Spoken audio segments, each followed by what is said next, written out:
My Hero Academia Season 5 Episode 19 is out. And with this new episode, we see Mr. Aizawa and Present Mic head to Tartarus prison to confront an old friend. This episode covers 3 chapters from the My Hero manga, following the events of chapter 253, 254, and 255. And so, without further ado, let's jump right into My Hero Academia Season 5 Episode 19, titled More of a Hero Than Anyone. And as usual, don't forget to Detroit smash that like button and slide into that subscribe button's DMs to hit that notification bell. This episode opens up back at UA High School, where Class 1A have all completed their winter hero work studies, and their third and final term as first years has begun. That's right, Class 1A have only 3 months left as the babies of UA, officially turning into Class 2A at the start of their second year. But this also means that in 3 months' time, UA's big 3 are going to be out in the big bad world fending for themselves. Sad times indeed. But anyway, as we zoom in to Class 1A, we see a now surprisingly relaxed Tenya Ida prepping the class for their first exercise of the day, showing off what they learned in the hero work studies. Mr. Aizawa bursts into the classroom expecting to scold the students for slacking, but just as he enters, 1A are already at the door ready to go. As Class 1A head to their dressing rooms to get into their hero outfits, Aizawa ominously gets called for an emergency meeting over the school intercom, and the kids get up to their usual shenanigans. Ochako's Christmas present from Midoriya falls out of her hero costume, causing Mina Ashido to lose her mind at the potential of her OTP being canon, and Bakugo stabs Deku in the head, causing some of his cerebrospinal fluid to leak out. I shit you not, that is exactly what happened. Once the kids are suited up and ready to go, they head out to the training ground where they meet All Might, who makes a terrible dad joke in Japanese that I am super curious to see how it's translated into dub, and he also informs the students that he will be supervising the class as Aizawa got called off on an urgent business meeting. The story then cuts on over to Aizawa and Present Mic driving in a car, where we see both of them uncharacteristically extremely uneasy and eager to get to their destination. We then see the two pull up to Tartarus prison, where they meet up with Gran Torino and police detective Tsukuichi. Both Gran Torino and Tsukuichi inform our 2 hero course teachers that Kurogiri, the Warpgate villain and caretaker of Tomura Shigaraki, who they arrested and detained last season, is actually a Nomu. But not only that, his warp quirk is really a combination of multiple quirks put into one by All for One. And the real kicker is that the primary quirk that serves as the base for the warp ability is actually the quirk that belonged to Aizawa's and Present Mic's best friend, Oboro Shirakumo, who was tragically killed in a villain attack in his second year at UA. Aizawa then gives us a quick breakdown of Oboro's history. Back in their school days, Oboro, Aizawa, and Present Mic were considered the 3 amigos of Class A. Present Mic was loud but great at talking, Aizawa was quiet and reserved but was great at noticing little details and nuances, and Oboro, while not the smartest knife in the crayon box, was filled with overwhelming positivity and always brought a sense of happiness everywhere he went. Now, fun fact, Oboro's personality and demeanor was written to be similar to everyone's favorite smiley boy, Mirio, as Horikoshi wanted to have a character from Aizawa's past who treated him and acted the same way as the bright and bubbly Mirio does to the overly reserved Tamaki. Basically, Oboro was to Aizawa what Mirio is to Tamaki. So you can only imagine the true heartbreak he felt at his friend's untimely demise. Before Oboro did pass away, however, he had decided that the 3 of them were all going to set up a hero agency after their time at UA, where together they could work as a great hero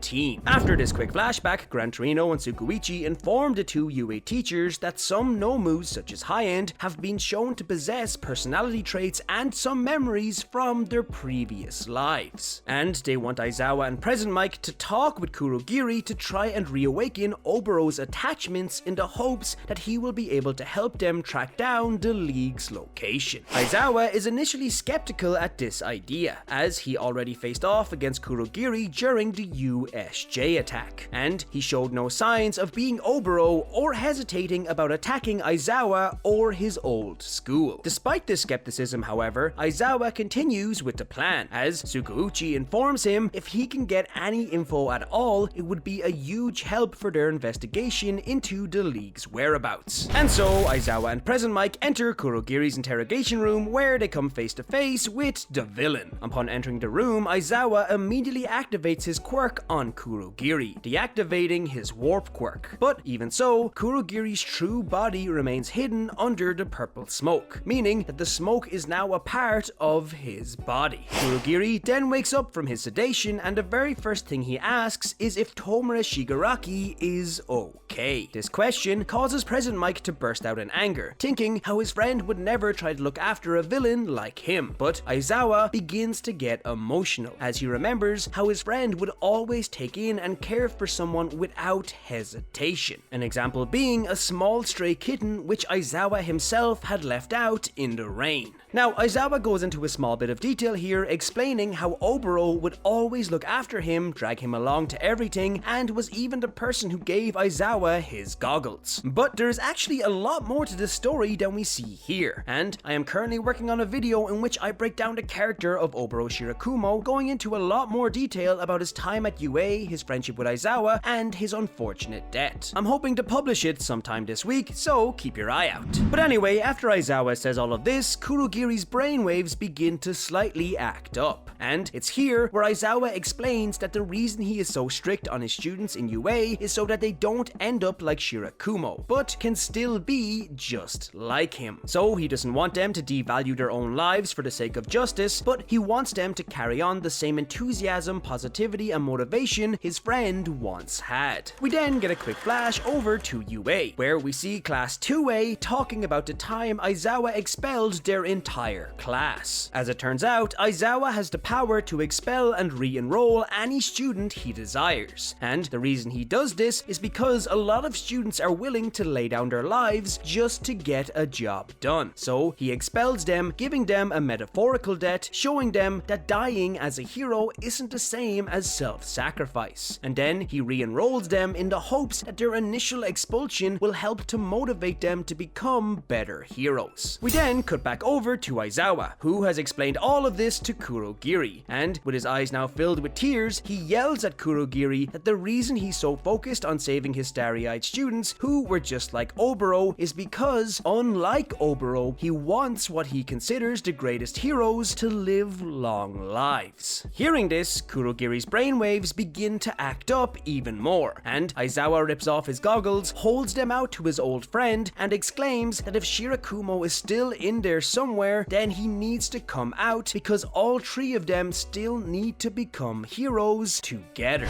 With this, Kurogiri's brainwaves begin to drastically change, and Kurogiri's body starts to spasm uncontrollably. Realizing they're getting through to something, Aizawa and Present Mic both stand up from their seats, and in the heat of the moment they shout out for their friend, roaring, "You are Oboro Shirakumo." But after this, Kurogiri, who was on the verge of breaking down, stops spasming completely, and his brainwaves go back to normal. He then utters the words, "I am Kurogiri, protector of Tomura Shigaraki." But before he can continue, he begins to spasm once more, and the fog around the right side of his face begins to fade away, revealing the face of Oboro. In seeing his friends once more, Oboro just barely manages to break Kurogiri's control, and with his friends desperately crying out to him, he is able to call out one word: hospital. Following this, Kurogiri's purple smoke then wildly bursts out from his body, and he falls unconscious. And Aizawa and Present Mic's interrogation comes to an end. With this new and ominous clue, Kurogiri seemingly short-circuited, and after a very emotional confrontation, Aizawa and Present Mic say their goodbyes to Gran Torino and Tsukuichi and head back to UA. Tsukuichi informs the Hero Agency Commissioner of this clue, and she passes this information on to Hawks, who seems ecstatic to learn that the heroes have made progress. And with this, episode 19 comes to an end with an extremely ominous conclusion where we see a mysterious doctor talking about the perfect combination of a complete ego and infinite power, as we see him looking in at a shirtless Tomura Shigaraki going through some insane experiment or torture.